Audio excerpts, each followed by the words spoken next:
AI is anything than perfect. And you already spoke about this bias topic. I think this topic with hallucinations and deepfakes, it's quite dangerous. And the third risk is one thing I see in many companies, that the people do not get the proper training. That is the biggest risk, I would say. Hi, and welcome to the show. I'm Johnny Campbell, CEO and co-founder of Social Talent. And this week on the podcast, we're speaking with Timm Rotter from Disruptive, joining us from Munich today to talk about transforming recruitment with AI.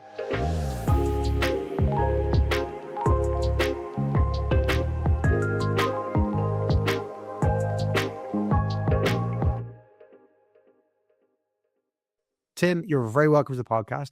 I was wondering if you could give the audience a little introduction to yourself. Tell us about your role, your business, and why this topic is of particular interest to you. Well, thank you, Johnny. Thank you for having me, and good to being here to speaking about AI.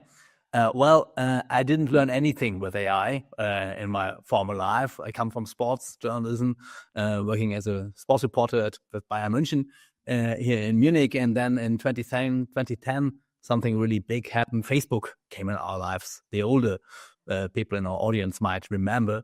And then I started a social media agency, and that was in a nutshell. And we are still existing with the agency, but we saw that technology is disrupting our work faster and faster. And in 2018, we lost one of our biggest clients to an AI. It was a social media monitoring job. And the company says, hey, was good to having worked with you, but now we have a tool. The tool is cheaper and the tool is faster. For us, it was a backslash for sure. But then I started navigating through this AI world and found something quite interesting growing up there. This was called ChatGPT. ChatGPT is older than most of us know. Did not come up in 2022, but years before. And that's where we dived in those days, started working with that. And in last years, when everybody started working with AI, we founded Disruptive, our AI consultancy, where we help companies work with these tools productively, because I think that is one of the biggest challenges now for a lot of corporates, for a lot of companies, after having had 2 years of happy prompting, now to really work productively and effectively with these tools. And that's what we like to support with our clients here in our Munich office with around about 50 people. And great to being here with you, Johnny, because I think it's hopefully a good added value for our companies to understand this big AI impact we have. So, Timm, our audience might be wondering what a former journalist who covered Bayern Munich might be discussing here when it relates to AI. But when we met up in Munich last week, you were sharing with me that the original business that you created back in 2010 around social media had a large focus on recruiting and supporting recruiting teams. So I wonder if you could tell me about that early history, call it phase one of your entrepreneurial career, just how you were supporting businesses, what type of business were you supporting, what were you doing with them? And then maybe we might talk about how that's transformed into Disruptive and the AI technology. Yeah, no, you're completely right. This HR business was among the first parts we started with in those days. Because Facebook, when it came up in the early 2010 years, was a huge opportunity. And I think you know the best with social talent, that it's important to being present there, to attract people, to tell stories. And as I came from journalism, me and my colleagues, we have been storytellers from beginning, and how to find good stories for social media, how to prepare good stories for social media, and how to broadcast these stories on social media. That was a challenge where I came from. And I still remember one of my first contracts with one of the big DAX corporations here in Germany in 2011. It says, one of 3 posts you publish on Facebook for us has to have an image. One of 3 posts has to have an image. And then where did we come from? It was the time of written text on Facebook. And now what do we have? We have reels on Instagram. We have live videos on LinkedIn. We have stories on all of these channels. So the technology has evolved so enormously that the way of storytelling has to change too. So it was a transformative business from the very beginning. But what was the base layer of all of that in all these years? Telling good stories, because that's what people are looking for. We don't have too few LinkedIn posts. We don't have too few YouTube videos. But what we are lacking in social media is having good stories and telling stories about people. And that is what we aim to do. Channels are changing, but storytelling is staying. And not just the channels. I think when you think about storytelling in recruiting context, most of us think about employer branding and how we tell stories through our EVP and through the different mediums there. I know you've been very early in, as you mentioned, in ChatGPT. Most people think 2018. I think you made a mistake that couldn't be right, but it was. You mentioned that was when you first started exploring ChatGPT, because of course, although most of us only know it from the last 2 years, it has been around for a lot longer. Most of us came across 3.5, but there was a 3, there was a 2, there was a 1. But considering your roots in employer branding and that kind of piece, can you walk us through maybe some of those early use cases that you had around personalization around employer branding, in terms of what have you seen, what are you working on, what are some of those opportunities? Just to start off with, when we talk about how transformation is coming into recruitment with AI, let's start with that area that you had so much expertise in. Yeah.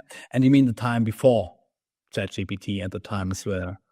Well, even now, really, Tim, we're looking at, personalized content. So maybe, anything you can share with us around work you've done to leverage AI to personalize that kind of experience. Because obviously, previously we tried to think of personas. We'd map to 5 or 6 personas. We try and create content for those personas, and then we'd hope that, when you see our content, you might resonate with 1 or 2 of those different personas that we're trying to target. That's the old way of doing it, so to speak. Talk to me about what you've seen in terms of targeting folks using AI with very, very personalized personas. What can you share with us about that kind of an approach to AI-empowered employer branding? If we do one step back, what you are already speaking about is personalized content. That's I think it's a very important understanding that personalized content is so important, because not all companies have understood that it needs different content for different personas. It's not only about the side of the audience, but it's about who is sending the content to. There is the question of personalization too, which is so important. That it's not only the brand itself or the company which is publishing anything, but that you have very many different channels who might broadcast content, speaking about corporate ambassadors, speaking about influence and all that. In the old world, before ChatGPT, we had this personalization too already, but now, of course, it's much easier. I think it's much easier speaking about 2 things. First, and then we come to the employer branding part in this long talent acquisition process, from employer branding to sourcing to recruiting to onboarding. In this first part, in the employer branding part, AI has 2 big levers. The first is that you can easily produce from one basic content very different contents for different personas. You maybe have your white paper, which is telling interesting stories about the company, and then you want to publish it for different audiences. Of course, that's nothing ChatGPT does in a proper way. If you only give it the white paper and then you put your prompt in and say, "Hey, give me 3 different versions of this content." But if we use AI in the HR context, I think it's very important that we understand that we have to train these tools in a very individualized way. Otherwise, personalization will only lead to mediocrity and not to the kind of content we want to have. That is, of course, the content creation part. We can dive into this deeper a little bit later. The second part is something which is not only related to our own company's business, but if we speak about broadcasting this content to these different audiences through LinkedIn, through Instagram, through TikTok, you have a lot of AI in these tools, how they broadcast these advertisements we produce. That's something very many people do not know. But AI did not only come with ChatGPT in the recruitment process, but is in LinkedIn. The LinkedIn managers, the systems are loaded with AI, and they have a very deep understanding about the different target groups. And so we have seen that these kind of social recruitments become more efficiently through AI and these tools. But if we speak about how AI is enhancing the content creation process and about this persona concept, what would we do? Let me give you an example. We have a client within the electronics industry. They reach out to different target groups, recruiting target groups through personalized newsletters. In the past, it was a great job for us to write 7 different newsletters for different personas. Speaking about the agency business was quite nice because you made a lot of hours with these newsletters. And this AI is disrupting agency business too, for sure. And now this client is using AI together with us. And what are they doing? They have trained an AI system, an AI chatbot, not ChatGPT, but based on this large language model. And they fed it with 7 different personas and said, hey, for example, you have Johnny, the classical entrepreneurial guy. He's 22, 25. He came from university. He's in university, did his master's in this class, for example. And let's write it in a tonality which is a good fit for him. And you have the 7 other personalities in this system. And putting in one content leads to 7 different kinds of contents, which are produced automatically, but only because the system is fed before in a proper way. And it's not perfect. It's really good. We learned that we save about 75% of time through this automation process. Wow. So significant savings, I imagine, for a fraction of the cost. Like, I doubt you're, spending 3/4 of a salary of somebody to do that writing. So not just time saving, but an enormous amount of cost saving. Would that be fair, Tim? It is time saving, it's cost saving. And on the other hand, of course, we have to understand where AI comes to its limits.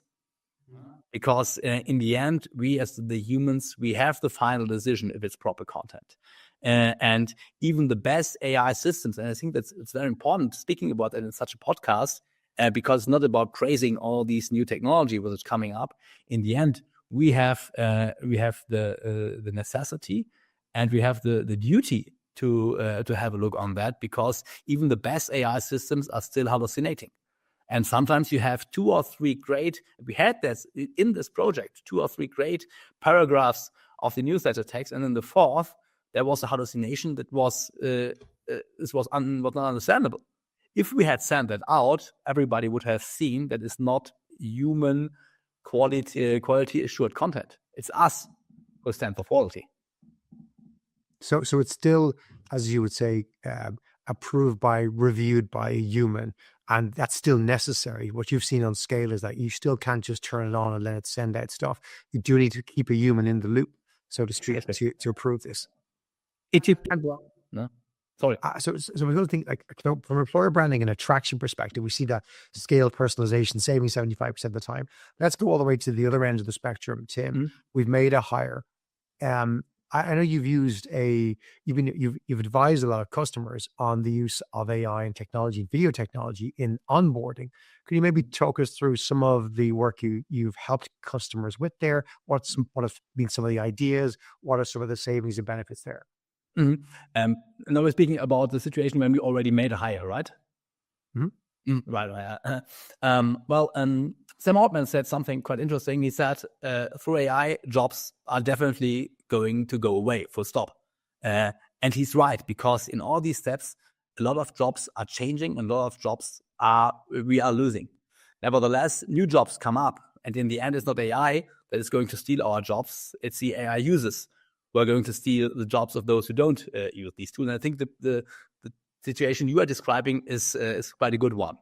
In the past, when we made a hire, we had this long-lasting onboarding process. You either prepared your new candidates with dozens of pages of PDF files to understand all these rules they had to know in the company, how to find the canteen, how to behave according to the GDPR and so on.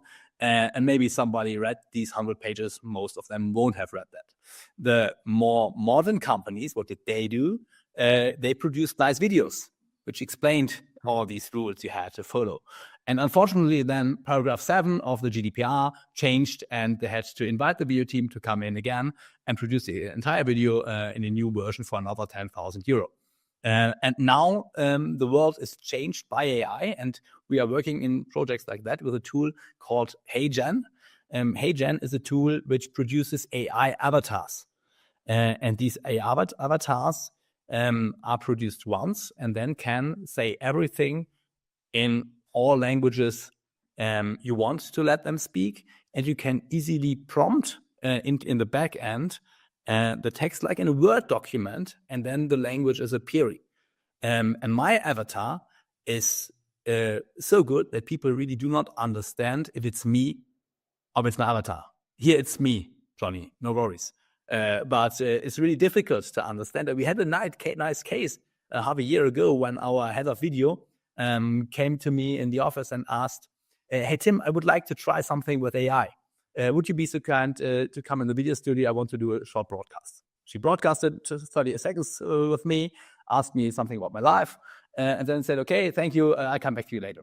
Half an hour later, on our intranet, there came up a video clip from me where I said, hey guys, you did such a great job in the last days. All of you have a free day tomorrow. Of course, that was not me. That was my avatar. But the quality was so good that really people called Easy, our head of video. Is it right? Did Tim really give us a free day for tomorrow? And then Easy had to write in the internet, no, sorry, that was a deep fake. Unfortunately, we have to work tomorrow.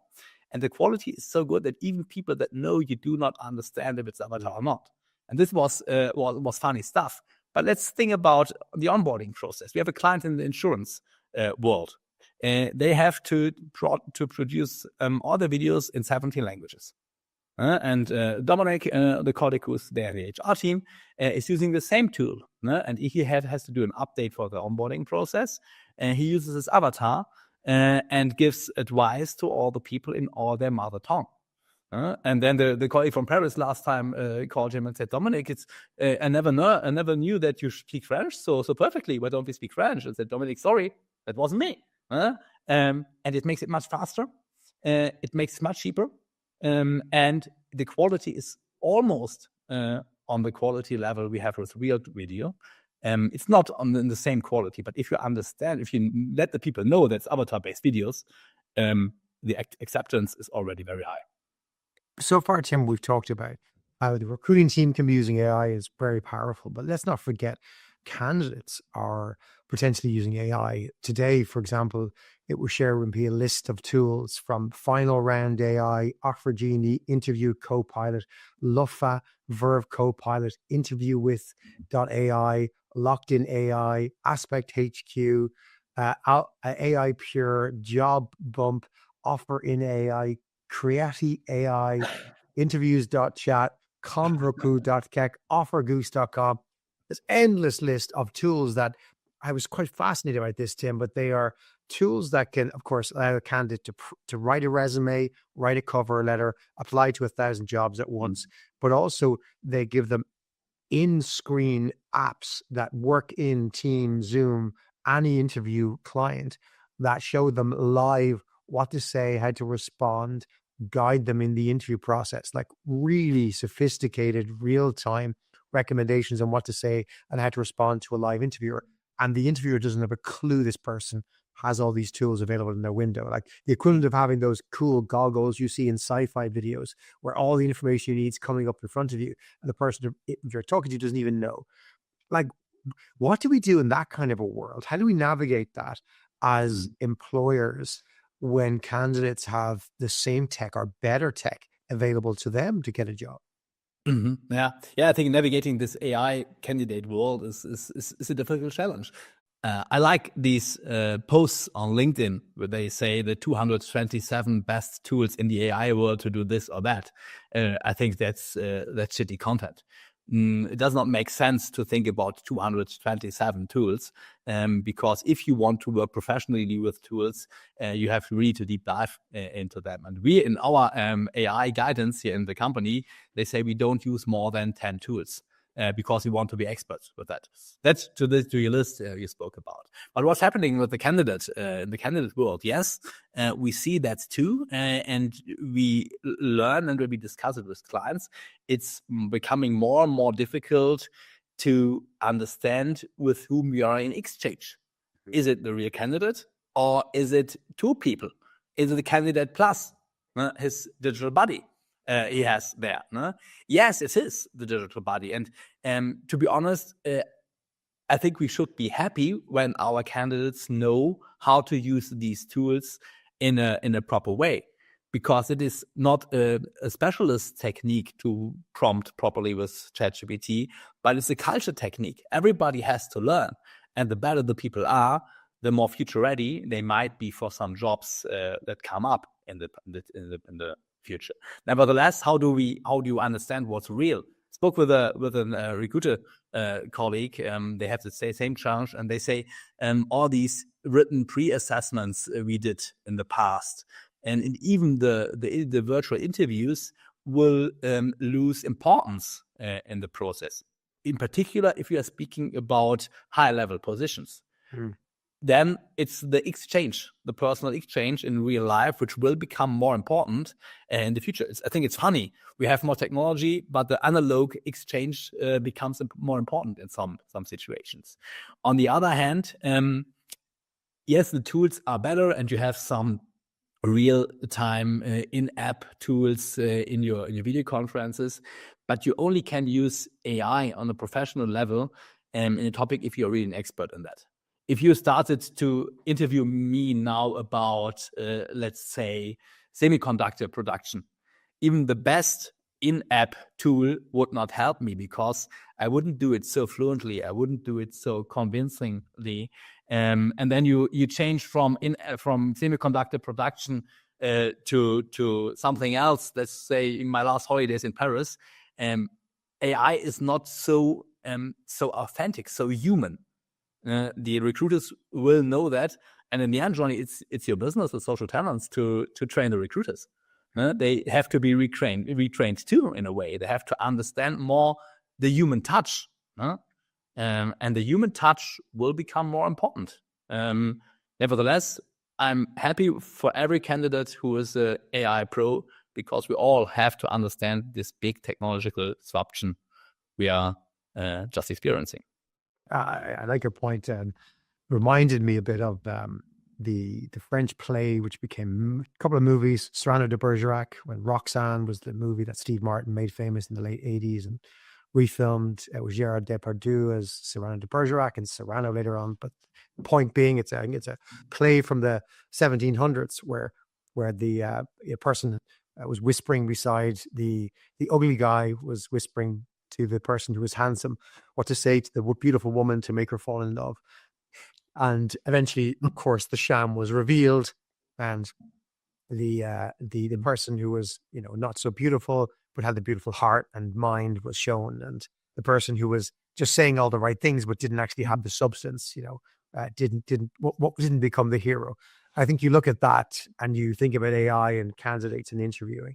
It's how do we uncover the Serranos, in those situations? And I think you're right. It comes down to the abilities of the interviewers. I think we have to be much better at assessment. We have to know our domain better. We have to be able to dig in and probe into examples. We have to be able to figure out, does that sound real or not? Is the context correct? We have to be able to pivot those questions. So we have to be quite confident in our interviewing and assessment skills as recruiters. But being honest with you, Tim, most people I meet are not. They do not have that competency. They aren't strong there. And you're right. It's a new set of skills. Maybe they've been focusing on, how do I source talent? How do I come up with candidate personas, which they don't need to do anymore. So I think you do have to move your focus as a recruiter and think about these things, because the candidates are going to continue to use the technology and it's going to get better and better. So we have to keep up. But when I think about this, I do admire a candidate who has invested in their AI skills and has found one of these tools, set it up and mastered it. And I kind of think that's cool. I don't want them to cheat. I don't want them to misrepresent themselves, but I do like that they're experimenting with AI and using AI tools. I'm going to want that in the organization. Do you think they're also looking at organizations the same way to see, how open is this company to using AI? Are they technologically savvy? If I go into this company, will I be able to use AI to do work? Will they support me? Will I learn? Will I get access to great tools? Is that becoming maybe a differentiator for organizations in attracting talent, how they use AI themselves? I'm sure it is. I'm sure it is, and it will stay for the next years. I think in some years, then it won't lose importance a bit because then it's natural. Everybody will have started using AI, but right now it's a real differentiator. And we learn in our agency, and as I said, we are quite a small company with about 50 people working here. We learned that it's a differentiator. We won one great colleague last year, for instance. She came from a very big agency, and she said, I know maybe it's not so glamorous job when I work with you here, and maybe the other company will have the bigger clients, but you are really in the forefront of innovation in AI. I want to stay to be in your team, and I want to be there. And it was not the only one. And others applied here and said, hey, it's cool to being in a company which is really upfront. And on the other hand, I have a good colleague working for a big pharma company here in Munich. And what does this pharma company do in the very beginning of this Gen AI revolution? They forbid to use all AI tools and said, this is dangerous. We don't want you to do that. And they did not change their mind for a couple of months. And they really lost talent. My colleague left the job. Another friend of him left the job too, because he said, I don't want to work in a company which is not future oriented. They have to give us a picture how to involve this technology in our daily business. It is important to win attractive talent, to be, as you said, future savvy and able to give people a big picture how to work with AI professionally. I guess it's going to start in the hiring process. If you can see that an organization is actively using AI in the hiring process, encouraging it in a responsible way, it says to you, this organization believes in this technology, invests in this technology. I was only thinking last night, one of my kids, I have 4 boys, and one of my 10-year-olds, we've got I have twins, you have twins as well. One of my 10-year-old boys had to complete a project on Japan for school. And his teacher told him to go home and search on the internet about Japan. And he said, Dad, can I use your laptop and Google search? I said, well, Google search for this?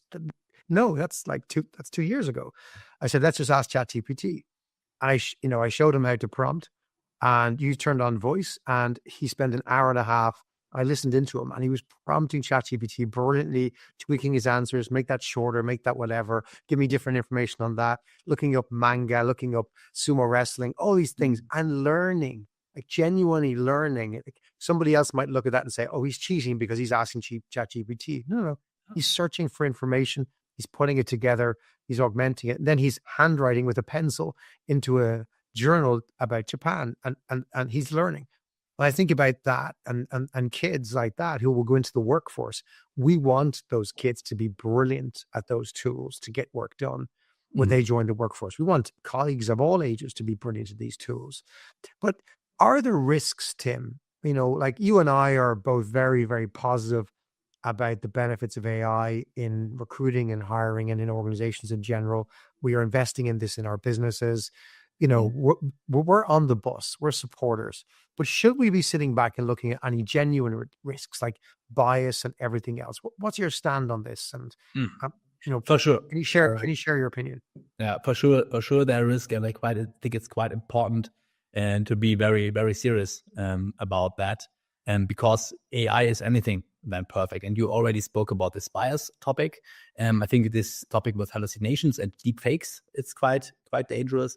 And the third risk is one thing I see in many companies, that the people do not get the proper training.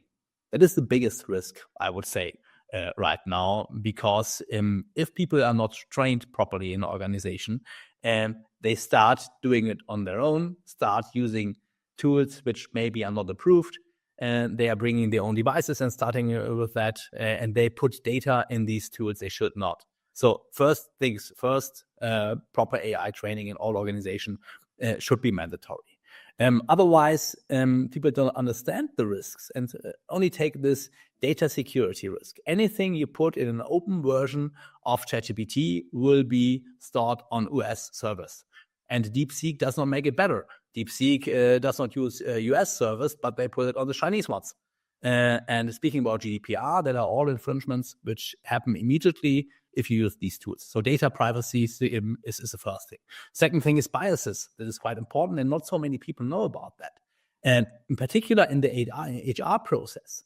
Of course, we say technology does reduce biases because the human biases do not come up then, but that's not true.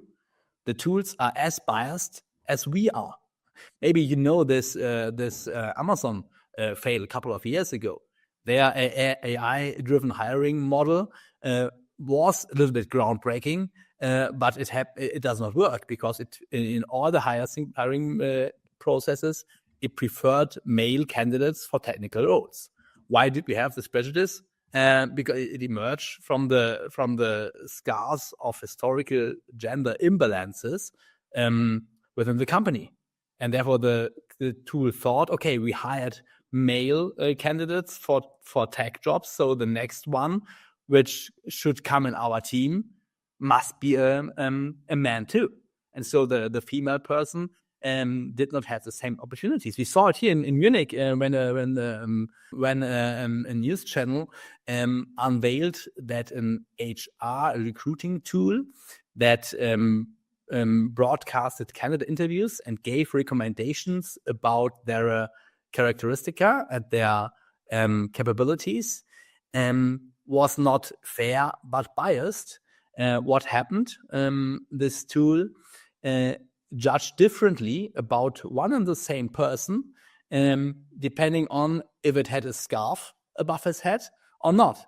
And the same person wearing the scarf did get worse notes from the tool than without.